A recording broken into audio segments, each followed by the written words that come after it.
I was popping. It's your boy Big Rich, Queens, New York City, where we get busy. Ruckus Radio, Mob Spotlight. Happy Labor Day to everybody. I hope you enjoyed your day. You know how we do. Gentlemen, come on in, wipe your feet on the rug, throw some smoke in the atmosphere. I just lit up some GGC number 4. Salute to my GGC crew. That's the Gorilla Glue crew. Let's get busy. Some holiday business.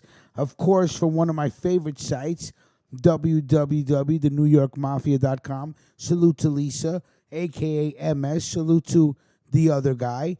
And let's get right into it. A Mob Spotlight, holiday special. Let's get into business, as I like to say, right? Vito Genovese, Capo di tutti Capi. Vito Don Vitoni, Genovese, a.k.a. the Old Man, was born on November 21st, 1897, in Roccara Inola, in Resigliano, the Naples region of Italy. He was reared and educated there through the equivalent of the 5th grade. He immigrated to this country as a boy of 16 years old and was naturalized in 1936 at New York City. The family resided where? In Ozone Park and Richmond Hill sections of Queens, of course. As an adult, Vito would later relocate to the Lower West Side of Manhattan's Greenwich Village section.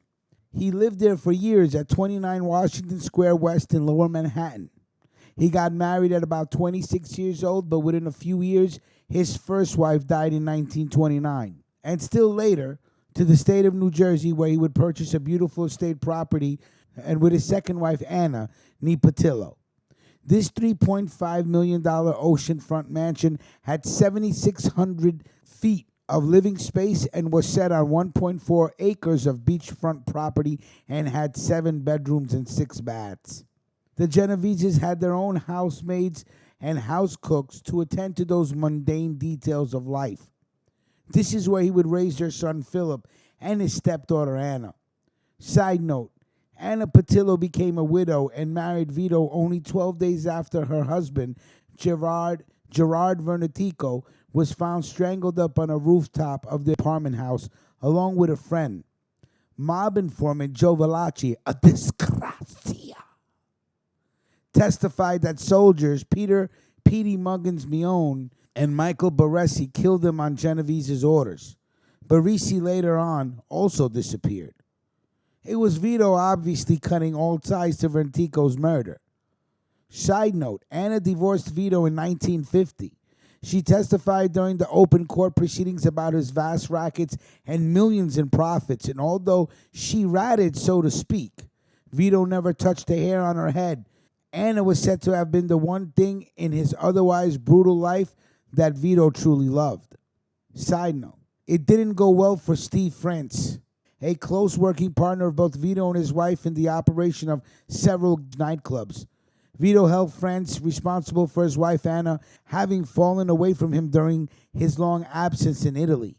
He felt France should have kept a closer watch on her for him. In 1953, France was found in the backseat of his automobile in the Bronx. He had been killed by manual strangulation and severely beaten about the face and body with fractured ribs.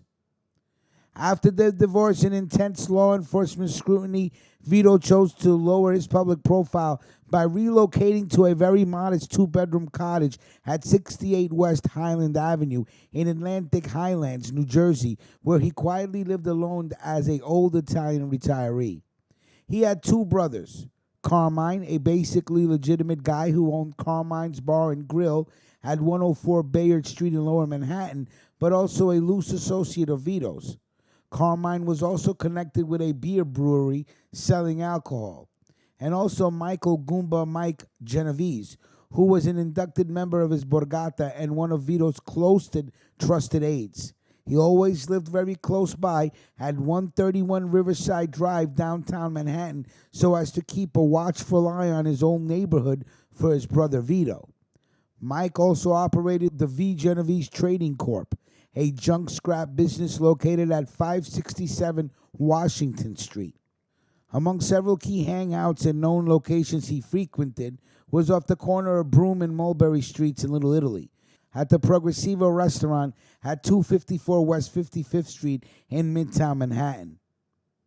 Vito stood at 5 feet 7 inches tall and weighed in a slim 150 pounds. He was olive complected and had dark brown eyes and straight jet black hair, which turned salt and pepper as he aged. As an older man, he wore tinted horn-rimmed glasses, which were a trademark of his. They covered his eyes in a stare that could be unnerving, the ice-cold stare of a born killer.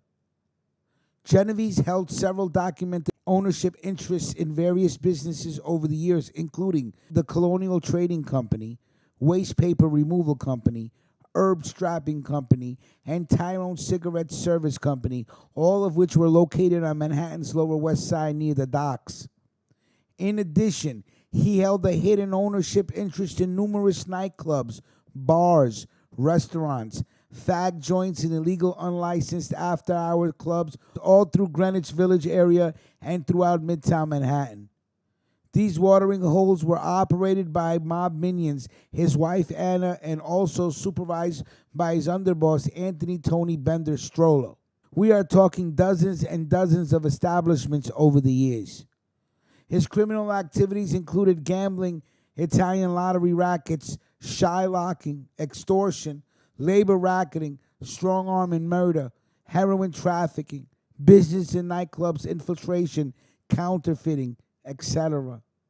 By virtue of his exalted position at the long-time 30-year underboss and eventual boss of the crime family which carries his name, Vito was essentially engaged in any and all criminal activities and racket operations conducted by members of his family. He was also widely looked upon by both law enforcement and his underworld contemporaries as the boss of all bosses in the entire United States. One of the most notorious of mafioso to ever operate both in the United States and Italy. Genovese had a deadly reputation very early on in his career as being a gunman and killer. He would rise up to become the right-hand man and capable underboss for decades to Salvatore Charlie Lucky Luciano, one of the master architects in the design of the modern Cosa Nostra. In later years, with Luciano's jailing and eventual deportation back to Italy, Vito would eclipse Frank Costello as boss of the older Luciano family, seizing power and to go on to lead the most powerful borgata in the United States and be called the bosses of all bosses of the mafia. To the present day, this organization still carries the name Genovese and has the Neapolitan flavor he brought to it. He was well acquainted with and an intimate of nearly every major mafiosi and hoodlum in the United States. He also had many contacts with mafiosi and camorrista in Italy. He was a contemporary of such iconic mob luminaries as Frank Costello, Carlo Gambino, Thomas Lucchese, and Joseph Provaci. Although, of course, all members of the family were his men, Vito always maintained a cadre of mostly Napolitani-based soldiers.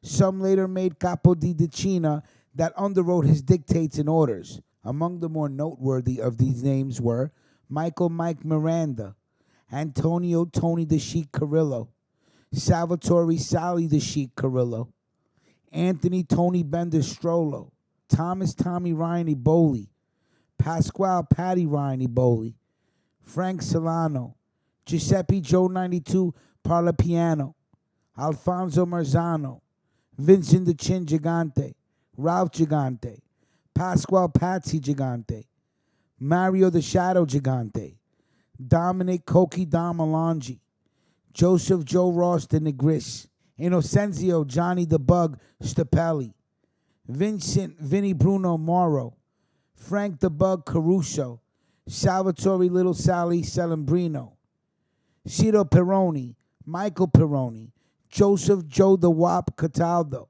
and Anthony Tony Andrews Florio.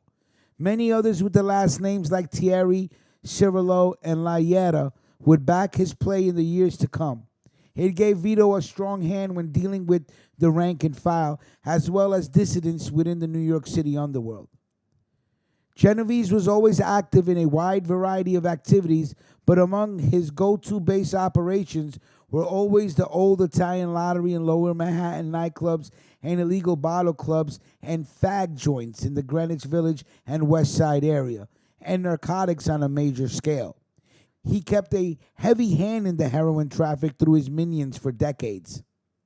Vito has an extensive string of arrests dating back to his youth in 1917 for gun possession, which was his first arrest at the age of 20, and for many other serious crimes such as multiple homicides, assaults, and narcotics.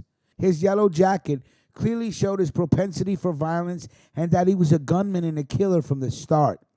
His arrests pop off the pages and slowly describe a mafioso with little conscience or remorse, and one not to be toyed with. In 1917, carrying a gun did 60 days in jail. In 1918, he was arrested for felonious assault. In 1924, for possessing a revolver.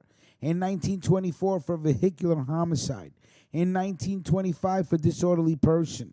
In 1925, also for burglary. In 1925, also homicide by gun. In 1927, petty larceny. In 1931, concealed weapons. In 1934, homicide by gun. In 1945, murder, first degree. In 1958, federal narcotic laws and conspiracy, 15 years and a $20,000 fine. He also figured into a large 1930s U.S. currency counterfeiting case out of Brooklyn, involved several of his soldiers, including Joseph Joe Ross de Negris. Nothing would come of this case as far as Genovese was concerned.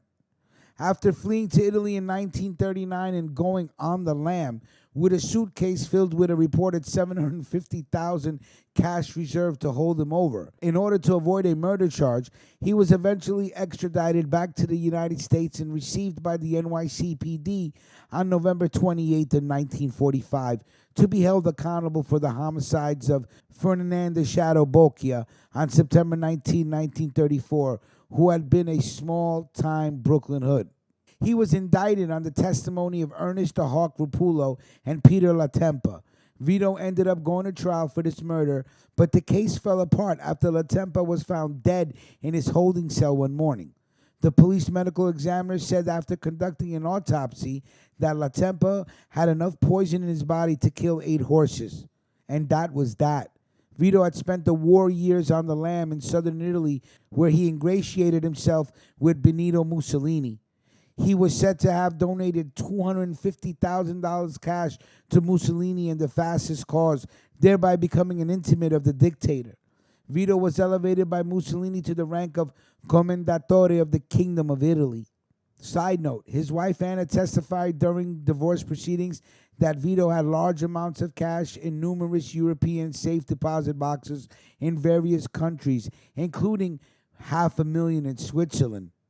As the years passed and the Allied forces started to overtake Hitler, the Nazis, and the fascists, Genovese was able to again gradiate himself enough, this time around with the U.S. forces, that he was actually appointed as a language translator for the Allied forces. He soon organized another devious racket operation.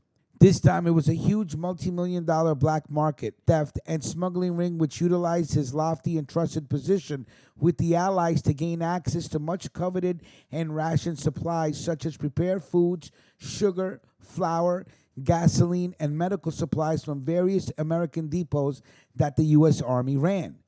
Genovese was eventually arrested for this scheme by Army police, but he never actually stood trial for or was held accountable for this racket because after extraditing him back to the States, the homicide case took precedence. Once he was acquitted of that murder, he was just set free. Once Vito was home free of all criminal charges and literally back home in New York City, he slowly but surely started reestablishing himself, both within the Luciano Castello family, as it is now known, as its formal underboss, and within the larger Cosa Nostra universe in general throughout the United States. Vito was always a first among equals. He would now set out surreptitiously to become the top boss across all Cosa Nostra with no equals. He meticulously started to garner support for himself, first among his inner circle of trusted Napolitano-based mafiosi, and later throughout the key Napolitano factions within the other mafia families throughout America. Side note, remember, although all members of the mafia are of Italian origin, there are always various factions that ran along ethnic lines of different regions of Italy, Sicilians, Calabrians, and Neapolitans being among the 3 most being among the three most prominent of those regions. It would take almost 10 years, but by 1957, Vito felt he was ready to take back what he felt had rightfully been his. As Lucky Luciano's loyal underboss for over 3 decades, Vito felt cheated seeing Frank Costello being elevated to the acting boss position after Luciano's deportation back to Italy. Costello had always been a highly trusted and capable consigliere to Luciano. He had no ulterior motives or lofty ambitions to usurp Charlie Lucky. And Charlie was no dope. He always trusted Frank much more than Vito. He knew Vito was a very treacherous guy and had higher ambitions, coveting the boss's seat. And although he made a great second as an underboss who executed orders concisely and kept the troops firmly in line, he was also a devious and deadly backstabbing hoodlum. Frank, on the other hand, was just as capable, maybe more so, in his own way. A huge earner and loyal friend and partner. He had a sharp mind and tremendous business acumen. But Frank was at heart a gentleman racketeer. Frank had no ulterior ambitions, design, or Machiavellian plots in his head or heart. And therein lies the difference between the two. Quarico Willie Moore Moretti was the powerful and deadly New Jersey-based underboss to his fellow Calabrian and lifelong friend, acting boss Frank Costello. As part of a continued, years-long Machiavellian plot Vito had secretly waged, he slowly but surely worked mafia politics among the troops and Capo regimes, sowing seeds of discontent about Morietti's fragile physical and, more importantly, mental state. Vito eventually won over a worried hierarchy that Moretti was indeed a loose cannon and had to be silent. Side note, it is widely known that Willie Moretti had contracted syphilis, and left untreated, it was now starting to advance. One of the common symptoms is to lose speech and incessant talking from it destroying brain function. Moretti had been before grand juries where he talked extensively but innocuously about trivial mob matters, but Vito used this to his advantage in persuading other bosses to go along with Morietti's killing under the guise of protecting the Brotherhood. On October 4th, 1951, Moriarty had gone to meet a few amici for lunch at Joe Elbow's room in Cliffside Park in New Jersey. There, dining with his 4 friends, the waitress remembers that they were joking together in Italian as she went into the kitchen at 11:28 a.m. The kitchen staff heard several gunshots fired and instinctively raced into the front dining room, only to find Willie Moore dead on his back from bullet wounds to his face and head, the gunman having already bolted from the eatery. Side note, underboss Querico Willie Moore Moretti had over 5,000 mourners at his wake and funeral. He had been a well-loved hood. Moretti was only 57 years old. Morietti's death was a huge blow to acting boss Frank Costello's power and position. Moretti, as Frank's underboss, had been a strong backer of his fellow Calabrian and lifelong friend Costello. Nobody dared make any more moves against Costello so long as Moretti was in his corner. Willie Moore was known to have a huge following and to have been deadly and very loyal to Frank. With Moretti now gone, Costello lost a powerful asset, but Genovese was only getting started. That year, 1957, would be a very pivotal year in Cosa Nostra, especially for the New York Mafia. It would turn out to be one of their worst years ever. Albert Anastasia would infamously be shot to death at the Park Sheraton Hotel in Midtown. This was a plot hatched by Genovese, with the tacit approval of Carlo Gambino and others within the Anastasia family, whom Genovese had promised the leadership of that borgata to once Anastasia was out of the way. The powerful and notoriously deadly Anastasia, who led his own family in Cosa Nostra, also headed a vicious band of killers commonly known as Murder Inc., had been another of Costello's closest friends and allies. He was a fellow Calabrian like Costello, and Vito knew he'd race to his compadre's aid should anyone try to usurp Frank. So this too was a surgical strike by Vito, so to speak, toward Genovese's master plan to snatch the family throne. And Genovese would soon finally make his long-awaited strategic master chess move against Frank Costello, ordering his men to shoot Costello in the vestibule of his Central Park West residence, and thereafter seizing the family throne from Costello. Immediately after the unsuccessful killing of Costello, with Frank having escaped with only a scrap wound, Vito had passed the word to all of the family Capo regimes to rally around Vito in a show of solidarity, and a family captains meeting was held for this purpose. He had anticipated a return strike to avenge the shooting from Costello and his followers, and he wanted to assess who was with him and who was against him. Genovese immediately ordered the various capos to instruct all the men, the entire rank and file of the membership, to consider Frank Costello's persona non grata, that the former acting boss was shelved and no one was to have anything to do with him. From that day forward, Costello was out and no longer to be considered a member in good standing. The word was also passed through all of Cosa Nostra. It is said in mafia lore that all capos showed up for a meeting in a strong show of support for Genovese, except Anthony Little Augie Paisano Carfano, a well-respected veteran capo regime from Brooklyn who migrated down to South Florida in recent years. Carfano had been a close friend of Costello, and he didn't approve of Vito's actions. He also contacted Costello as any good and loyal friend would do. Vito would never forget it.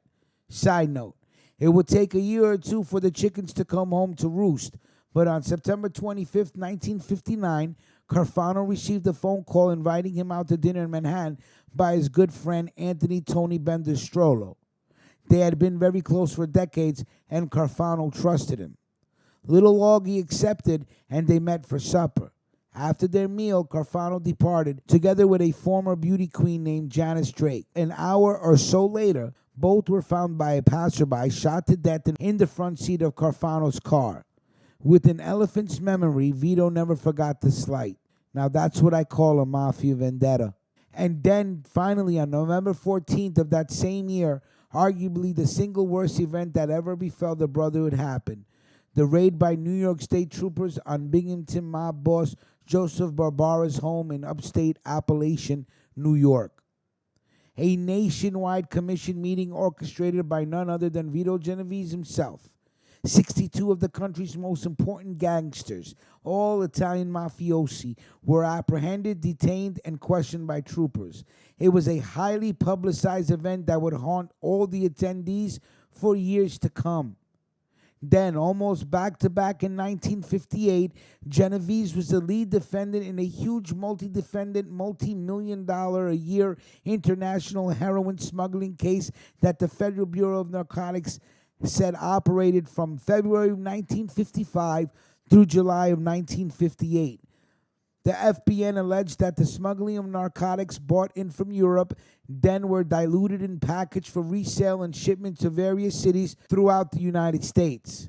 Besides moving the narcotics locally throughout the New York City and tri-state area, the mafiosi shipped drugs to their brethren in many cities where mafia crews operated in, which included Philadelphia, Pennsylvania, Chicago, Illinois, Cleveland, Ohio, Miami, Florida, Las Vegas, Nevada, and Los Angeles, California, to name but a few.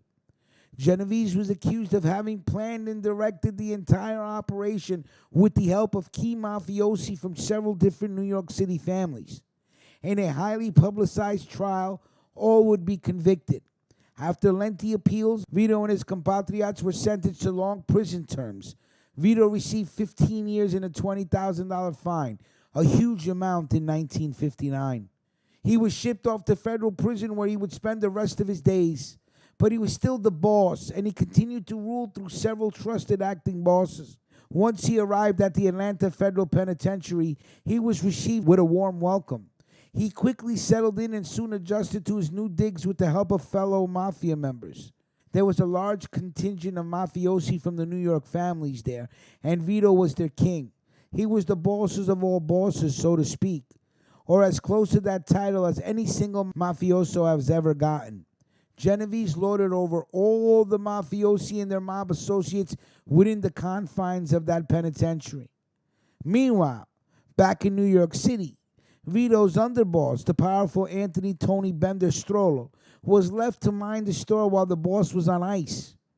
Bender indeed kept a heavy hands-on close watch over racket operations. in retrospect, maybe a bit too hands-on for his own good. In 1962, Tony Bender disappeared off the face of the earth, never to be seen or heard again. Bender had arguably been a first among equals for years in Vito's cadre of followers. A very powerful mafioso in his own right, he had risen to become the imprisoned boss's eyes and ears over the vast troops and regimes of their family. Even more so after 1959, when Genovese finally surrendered to authorities to begin his long prison term. But it seems by the late 1950s, Vito had started to lose taste for Bender. And as another year or so passed, after Genovese investigated suspicions that his underboss was undermining his authority, shorting or cutting Vito out of his fair share of the vast heroin profits, the boss had seen enough. On a cold fall evening, Tony Bender decided to spend a quiet night at home in New Jersey with his wife. He mentioned to her that he was just going to run down the block to make a quick phone call and pick up a pack of cigarettes, that he'd be back in a few minutes. His wife reminded him to nonetheless put on his top coat because it was very chilly outside. He never returned. Don Vito was suspected to have ordered him dispatched for several reasons. When later chatting about Strollo's disappearance, Vito had allegedly remarked to fellow cellmate Joe Valachi that although it's a shame, but it's the best thing that could have happened to Tony because he could never take it like you and me, insinuating that Tony Bender would have ratted if nailed on heavy drug charges. And that was that. Within a few more years, more very bad news, very embarrassing news for Vito awaited him. One of his decades-long most trusted soldiers and associates, Genovese family member Joseph Valachi, a disgrazia, having also been jailed in a related heroin trafficking case, turned federal informant.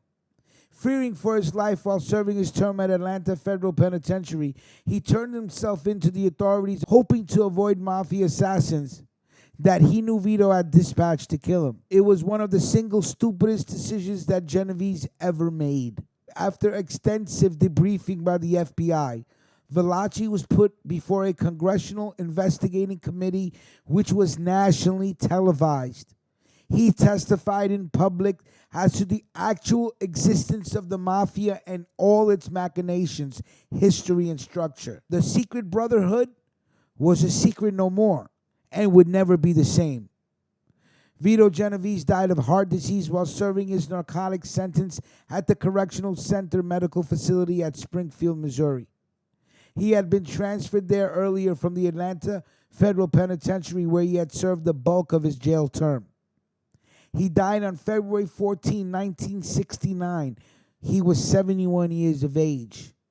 His name will live on forever in infamy as one of the Cosa Nostra's most colorful, powerful, and deadly members. All I gotta say is great, great job by the New York Mafia, Lisa Babbitt, a.k.a. MS, and of course the other guy. And if you guys don't know, Lisa Babbitt has a YouTube channel, and it's called Lisa Babbitt.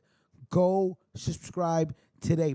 I'm gonna get Vic Vega to put it on the banner somewhere, right? So you know how we get down, gentlemen. This was a long one, but this was like a little holiday special for you guys, right? Something nice. Like, comment, and share. Let me know what you're smoking on, gentlemen. Mob Spotlight, Team Ruckus, salute, and we will talk soon.